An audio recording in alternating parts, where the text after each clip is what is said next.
وصحبه أجمعين أما بعد أعوذ بالله السميع العليم من الشيطان الرجيم من حمزه ونفخه ونفثه عن علقمة عن عبد الله أنه أتاه قوم فقالوا إن رجلا منا تزوج امرأة ولم يفرض لها صداقا ولم يجمعها إليه حتى مات فقال عبد الله ما سئلت منذ فارقت رسول الله صلى الله عليه وسلم أشد علي من هذه فأتوا غيري فاختلفوا إليه فيها شهرا ثم قالوا له في آخر ذلك من نسأل إن لم نسألك وأنت من جلة صحاب محمد صلى الله عليه وسلم بهذا البلد ولا نجد غيرك قال سأقول فيها بجهد رأيي فإن كان صوابا فمن الله وحده لا شريك له وإن كان خطأ فمني ومن الشيطان والله ورسوله منه براء أرى أن أجل لها صداق نسائها لا وقس ولا شتت ولا هل ميراث وعليها العدة 4 أشهر وعشرة قال وذلك بسمع أناس من أشجار فقالوا نشهد أنك قضيت بما قضى به رسول الله صلى الله عليه وسلم في امرأة منا يقال لها براء بنت واشق قال فما رؤي عبد الله فرح فره يومئذ إلا بإسلامه.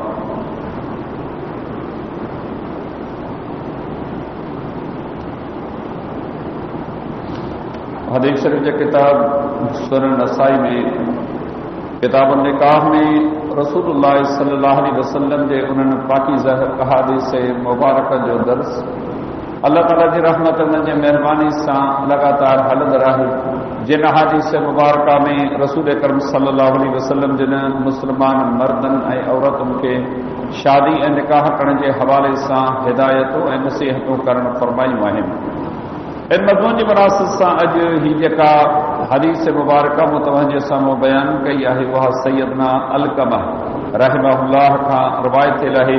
वो बयान करे थो त अब्दुल्लाह बिन मसूद रज़ी अल्लाह ताला अन्हु वटि कुझु माण्हू आया ऐं चवण लॻा त असां मां हिकु माण्हू हिकु औरत सां शादी कई, उन अञा महर बि न ॾिनो हो ऐं न उन सां सुहबत ई कई हुई त उहो फोत थी वियो आहे। अब्दुल्लाह रज़ी अल्लाह ताला न चवणु लॻो त जॾहिं खां आउं रसूलुल्लाह सल्लल्लाहु अलैहि वसल्लम खां जुदा थियो आहियां यानी संदन वफ़ात थी आहे, मूंखे हिन खां वधीक मुश्किल मसइलो पेश न आयो आहे। तव्हां कंहिं ॿिए वटि वञो। उहे माण्हू 1 महीने ताईं इन ॻाल्हि बाबति वटनि ईंदा रहिया। आख़िर उन चयो जेकॾहिं तव्हां खां न पुछूं त भला ॿियो कंहिंखां पुछूं, हिन शहर में अवां ई मोहम्मद सल्लल्लाहु अलैहि वसल्लम जा जलील क़दर सहाबी आहियो। तव्हां खां अलावा असांखे ॿियो को शख़्स अहिड़ो नथो मिले। पाण फरमायूं त आऊं इन मुतालिक़ इंतिहाई सोच वीचार सां फतवा ॾियां थो। जेकॾहिं सही ऐं दुरुस्त हुजे त अल्लाह ताला जे तरफ़ां आहे जेको अकेलो आहे ऐं उन जो को शरीक न आहे, ऐं जेकॾहिं उहा ग़लति हुजे त उन में कोताही मुंहिंजी हूंदी ऐं ख़राबी शैतान जे तरफ़ खां। अल्लाह ताला ऐं उन जो रसूल उन खां बरी हूंदा। मुंहिंजो ख़्यालु आहे त आउं उन लाइ उन जहिड़नि औरतुनि मुताबिक़ महर मुक़ररु करियां, न घटि न वधीक। उनखे विरासत बि मिलंदी ऐं उनखे 4 महीना 10 ॾींहं इद्दत बि गुज़ारणी पवंदी।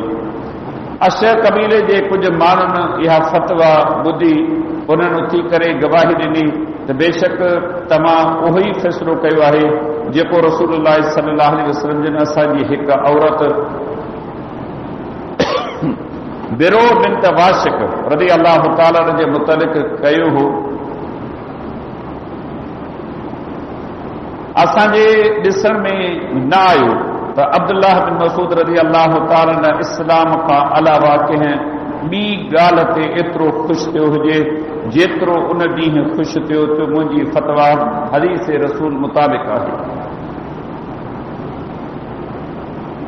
बयान कयल हदीस मुबारक में खोड़ सारियूं हिदायतूं ऐं नसीहतूं मौजूद आहिनि। इल्म अल्लाह जे नेमतुनि जा हिकिड़ी वॾी ऐं अज़ीम नेमत आहे। दुनिया में जेके बि असबाब अल्लाह ताला दुनियादारी जे हवाले सां पैदा कया आहिनि उन्हनि खे अदल जे साहिनी जे हिकिड़े पुड़ में विझिजे ऐं क़ुरान हदीस जे इल्म खे साहिनी जे ॿिए पुड़ में विझिजे। क़ुरान हदीस जी तालीम असांखे ॿुधाए थी त इल्म वारो पुड़ घणो आहे। दुनिया ऐं उन जा असबाब इहे सभु हिते रहिजी वेंदा। दुनिया काफ़रनि वटि बि आहे, मुशरिकनि वटि बि आहे, बिदअतनि वटि बि आहे, बदअमल बद किरदार माण्हुनि वटि बि आहे। पर दीन जो इल्म ऐं उन जे मथां अमल ही हर कंहिं वटि न आहे। जिन बि माण्हुनि खे अल्लाह ताला हिन नेमत सां नवाज़ियो आहे उन्हनि जो वॾो क़दुरु वॾी क़ीमत आहे। भले दुनिया वारा उन्हनि जो क़दुरु न बि कनि, उन्हनि वटि उनजी इज़त न बि हुजे, पर यकीन ॼाणो अहिड़े माण्हुनि जी जंहिं वटि क़ुरान हदीस जो इल्म आहे उन मुताबिक़ अमल आहे ऐं उनजी प्रचार आहे, अल्लाह वटि उनजी वॾी इज़त ऐं हैसियत आहे। हीअ अब्दुल्लाह बिन मसूद रज़ी अल्लाह ताला अन्हु को मामूली इंसान कोन्हे। अल्लाह ताला इल्म जे हिकु वॾे भाङे सां खेसि नवाज़ियो जीअं ॿियनि सहाबा किराम रिज़वानुल्लाह अलैहिम अजमईन खे अल्लाह जे पैगंबर सल्लल्लाहु अलैहि वसल्लम जे इल्म मां वॾो भाङो मिलियो हो। उन्हनि में ही शख़्स बि शामिल आहे। मुस्नद अबी याला हदीस शरीफ़ जो किताब आहे, मुस्नद अहमद हदीस जो किताब आहे ऐं ॿियनि बि केतिरनि किताबनि में सही सरल सां अब्दुल्लाह बिन मसूद रज़ी अल्लाह ताला जी ज़िंदगी जो वाक़ियो असांजी अखियुनि जे साम्हूं मौजूदु आहे। हिकु दफ़े रसूलुल्लाह सल्लल्लाहु अलैहि वसल्लम जिन के सफ़र में रवा दवा हुआ, पाण अब्दुल्लाह बिन मसूद रज़ी अल्लाह ताला खे फरमायो, अब्दुल्लाह अॼु मुंहिंजे लाइ को ॾंदड़ भञी अचु। उहो ख़बर जे हिकु वण ते मथे चढ़ियो, कद में हल्को फुल्को, जिस्म ते गोश्त कोन हुअसि, रुगी सम्झो त हॾनि ते खल चढ़ियल हुअसि, बुकियूं तमामु सनड़ियूं हुअसि। जॾहिं मथे चढ़ियो सहाबा किराम रिज़वानुल्लाह अलैहिम अजमईन उनखे ॾिसी करे खिलण लॻा। रसूलुल्लाह सल्लल्लाहु अलैहि वसल्लम जन उन्हनि जो खिलण ॾिसी बि वरितो, ॿुधी बि वरितो। पाण फरमायो मिम्मा तदहकून, ॿियो ख़बर अवां छाला खिलियो? खिलण जी ॻाल्हि त हुई कोन। उन्हनि अलाह जे पैगंबर सल्लल्लाहु अलैहि वसल्लम जिन खे अर्ज़ कयो, अब्दुल्लाह रज़ी अल्लाह ताला जूं सनड़ियूं बुकियूं ॾिसी करे सफ़ा सनड़ो आहे, गोश्त जो नालो बि कोन्हेसि, उन ते असांखे थोरी खिल अची वई आहे। पाण नबी सल्लल्लाहु अलैहि वसल्लम जो इरशाद फरमायो, कसम आहे उन अल्लाह जो जंहिंजे हथ में मुंहिंजो साह आहे, क़यामत जे ॾींहुं अब्दुल्लाह बिन मसूद रज़ी अल्लाह ताला जूं इहे बुकियूं, इहे पेरड़ा जेके तव्हांखे सनड़ा नज़र अचनि था, जिन ते गोश्त चढ़ियल कोन्हे, इहे जेकॾहिं साहिनी में विझजनि, साहिनी जे ॿिए पुड़ में उहद जबल खे विझजनि, अब्दुल्लाह बिन मसूद रज़ी अल्लाह जूं ॿिए टंगूं उन उहद जबल खां वधीक वज़नी आहिनि। इहो वज़न छाजो हो? हिकु त अल्लाह ताला उनखे जेको इल्म ॾिनो हो ऐं ॿियो रब उनखे उनजे मथां जेको अमल ॾिनो हो उन जो हो। दुनिया पंहिंजे रगनि ढंगनि सां आहे। हिन हदीस मुबारका में बि इन जे तरफ़ इशारो आहे त अल्लाह ताला खे केॾे वॾे इल्म सां नवाज़ियो हो। अब्दुल्लाह बिन मसूद रज़ी अल्लाह ताला उम्मत जो फ़क़ीह, समझदार, वॾी इल्म वारो, वॾी समझ वारी वारो इंसान हो। क़ौम जा माण्हू आया, मसइलो पुछो त हिकु औरत सां कंहिं माण्हू निकाह कयो, महर कोन ॾिनई, रुख़सती कान थी, मुड़ुस पंहिंजी घरवारीअ सां मिलियो कोन्हे, इन खां अॻु उनजे निकाह बदी ज़ाल फौत थी वई आहे। हाणे मसइलो पैदा थिए थो त महर कोन ॾिनई, इहो ॾिबो या न, ऐं उनजी मीरास मां उनखे हिसो मिलंदो या न, ऐं उहा इद्दत गुज़ारींदी या न गुज़ारींदी। असांजे इल्म में इहा ॻाल्हि कान्हे का, तव्हां असांखे ॿुधायो। अब्दुल्लाह बिन मसूद रज़ी अल्लाह ताला अन्हु जहिड़ो शख़्स इन मसइले खां बि अणवाक़ुफ़ हो। हिन हदीस मुबारका मां ॻाल्हि मालूम थी, वॾे खां वॾो आलिम हुजे, उन खां दीन जो हिकिड़ो नंढड़े खां नंढड़ो मसइलो बि लिकल रही सघे थो।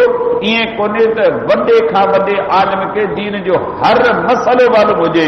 ही वॾो दीन कुशादो आहे। केतिरियूं ॻाल्हियूं आहिनि जेतिरी अहले इल्म खे मालूम कोन्हे, जॾहिं मालूम कजनि थियूं क़ुरान हदीस जो मुतालियो करे पोइ उन्हनि पुछंदड़नि खे ॿुधाइनि था।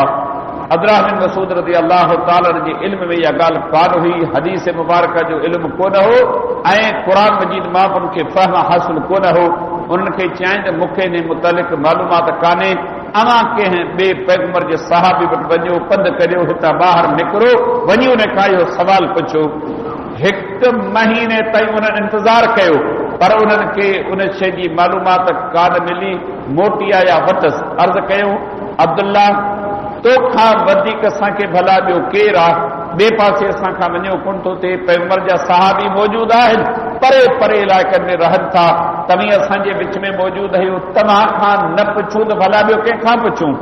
तॾहिं अब्दुल्लाह बिन मसूद रज़ी अल्लाह अन्हु खे फरमायो त क़ुरान ऐं हदीस में मूंखे इन मुतलिक़ मालूमात कान्हे, पर जेकॾहिं अव्हां खे इन मसइले जी ज़रूरत महसूस थी आहे, आउं पंहिंजे अकुल, पंहिंजी सम्झ, पंहिंजी राय, पंहिंजे फ़हम जे मुताबिक़ अव्हां खे ही फतवा ॾियां थो त इन औरत जो महर वारिसनि खे मिलंदो, इन जो ऐं उन जे मीरास मां बि उन जी घरवारी खे हिसो मिलंदो ऐं उन जी घरवारी 4 महीना 10 ॾींहं इद्दत बि कंदी।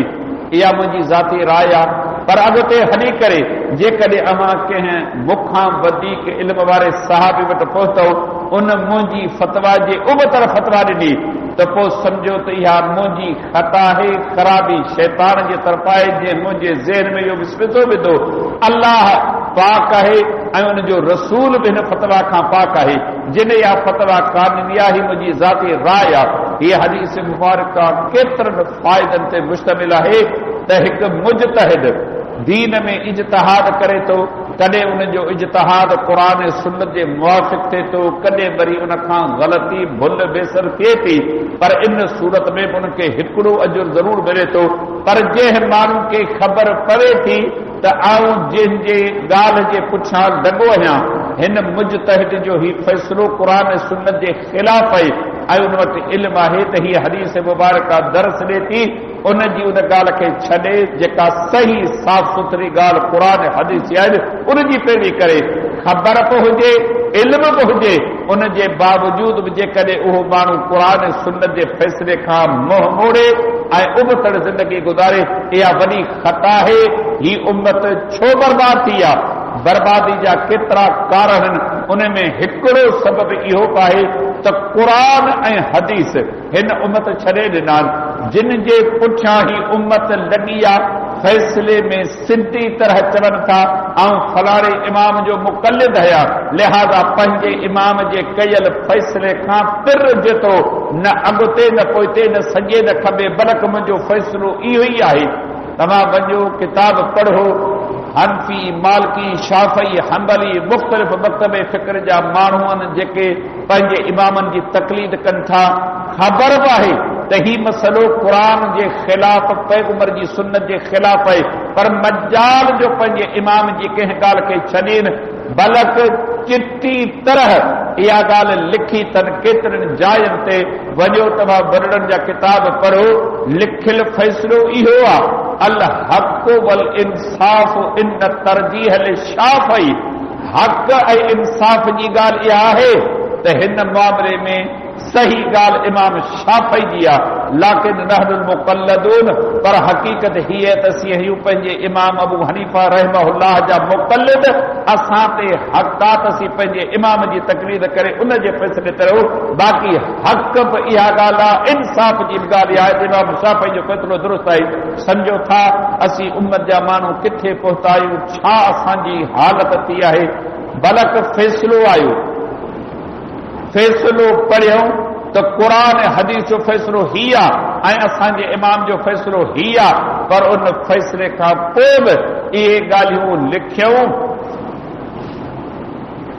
त हिकु मुस्लमान जी दिलि इन फ़ैसिले ते मुतमइन कान्हे का त जेको शख़्स रसूलुल्लाह सल्लल्लाहु अलैहि वसल्लम जे शान में बेअदबी गुस्ताखी करे उनखे बि कुझु न चइजे। जेको ज़िम्मी हुजे, ही मसइलो ज़िम्मियुनि जे मुतलिक़ आहे त जेको ज़िम्मी मुस्लमाननि जे मुल्क में रहे, जिज़ियो टैक्स वग़ैरह अदा करे ऐं उहो शख़्स मुस्लमाननि जे हाकिमनि वटि उन्हनि जी जान माल बिल्कुलु महफ़ूज़ रहंदी, पोइ उनजी हिकु हिकु शइ जी हिफ़ाज़त कई वेंदी। पर किन शर्तनि जे करे उनजो ज़िम्मो टुटे थो, उन में हिकिड़ी ॻाल्हि इहा आहे, जेकॾहिं अल्लाह जे रसूल सल्लल्लाहु अलैहि वसल्लम जे शान में बेअदबी गुस्ताखी करे थो, उनजो ज़िम्मो नथो रहे, उनखे उहा ई सज़ा मिलंदी जेका ॿिनि जे लाइ मुक़दर थियल आहे। ऐं फ़ैसिले करण वारे क़ुरान पढ़ियो, नबी अलैहि सलाम जी हदीस पढ़ी, हेठि फ़ैसिलो ॾिनई त हिक मोमिन मुस्लमान जी दिल जेका है इन फ़ैसिले खे नथी मञे, उन जी दिल उहो फ़ैसिलो मञे थी जेको इमाम शाफ़ी रहमहुल्लाह कयो आहे त न, उन जो ज़िम्मो टुटी चुको आहे, उहो सज़ा जे लाइक़ु आहे। पर असीं पंहिंजे इमाम जा मुक़लिद आहियूं, असां ते हक़ आहे त असीं पंहिंजे इमाम जे कौल जी पैरवी करियूं। छा था सम्झो उम्मत किथे पहुती आहे? हीअ हदीस मुबारका दरस ॾे थी अब्दुल्लाह बिन मसूद रज़ी अल्लाह ताला जहिड़ो अज़ीम सहाबी, उहो उन्हनि खे चवे थो जेकॾहिं मुंहिंजी ही ॻाल्हि अल्लाह रब्बुल इज़्ज़त जी तालीम, पैगंबर सल्लल्लाहु अलैहि वसल्लम जी तालीम जे मुवाफ़िक़ थी, सम्झो त ही अल्लाह जो फज़ल, अल्लाह जी महिरबानी आहे। पर अव्हां खे कंहिं दौर में ख़बर पई त मूं इहा ॻाल्हि तव्हांखे सही कान ॿुधाई आहे, पोइ सम्झो त ख़राबी शैतान जे तरफ़ां ई जे मुंहिंजे ज़हन में इहो विसविसो विझी इहा ॻाल्हि चवराई, ऐं इहा ख़ता मुंहिंजी आहे जेका मूंखां थी। अल्लाह जो रसूल मुंहिंजी इन ॻाल्हि खां बरी आहिनि। केतिरे क़दुरु साफ़ सुथरो ज़हन हो, अल्लाह जे पैगंबर सल्लल्लाहु अलैहि वसल्लम जे ख़िदमत में रही करे उन्हनि इल्म बि सिखियो हो। त हीअ हदीस मुबारका मूंखे तव्हांखे सभिनी खे दरस ॾे थी, ख़ुदारा दीन जो क़दुरु करियो, दीन वारनि जो क़दुरु करियो, इल्म जो क़दुरु करियो, उहे तव्हांजे विच में मौजूदु रहनि था। अल्लाह रब्बुल इज़्ज़त जी नेमत सम्झी उन्हनि जो क़दुरु करियो। अल्लाह रब्बुल आलमीन मूंखे तव्हांखे सभिनी खे क़ुरान हदीस जे इल्म जी सम्झ अता फ़रमाए ऐं उन मुवाफ़िक़ ज़िंदगी गुज़ारण जी तौफ़ीक़ अता फ़रमाए। वमा अलैना